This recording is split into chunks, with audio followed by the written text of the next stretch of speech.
një korrigjim të vogël, dosja që u publikua tashmë nuk është tani, pra para 2-3 javësh, nuk është e Pentagonit, por është dosja e FBI-të, siç e kam thënë edhe në raste të tjera, pasi dosja e Pentagonit në fakt është publikuar para 4 vjetësh.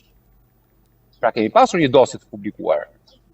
Dhe çfarë janë? Praktikisht janë deklasifikime, ose më saktë, heqja nga klasifikimi top secret, i dosjeve të ndryshme. Pentagoni kishte përpamjet ose filmimet, videot e tjera, që nga ushtria, po themi, amerikane, nga aviacioni, nga marina me radhë, ndërsa tashmë janë dosjet e FBI, që përqendrohen në pjesën ndërmuese të rasteve në deklaratat që njerëzit kanë bërë, ose ata që pretendojnë që kanë parë alien, UFO e të tjera, kanë bërë deponimet e tyre tek FBI, që FBI është policia.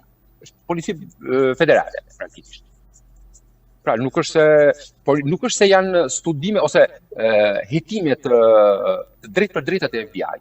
Praktikisht janë thjesht deklarimet për mbrojtime objekte shfrytëruese të pa identifikuara ose fenomene atmosferike të pa identifikuara.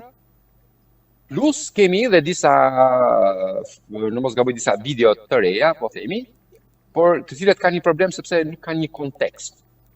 Pak të më sa kam pa unë, pra shikohet video, nuk jepet as sa është zmadhimi fotokamerës, as çfarë frekuencë përvojton fotokamera etj. Sepse edhe këtu kemi disa probleme që në qoftë se nuk keni fushë si një fotograf mund ta di për shembull që në momentin që ju bën, për shembull mund ta provoni me telefonin, në qoftë se bëni zmadhimin, zoomin maksimal të telefonit, do të shikoni që një lëvizje shumë e vogël, një lëkundje shumë e vogël e dorës dhe praktikisht objekti që ju po shikoni duket sikur lëviz me një shpejtësi shumë të madhe.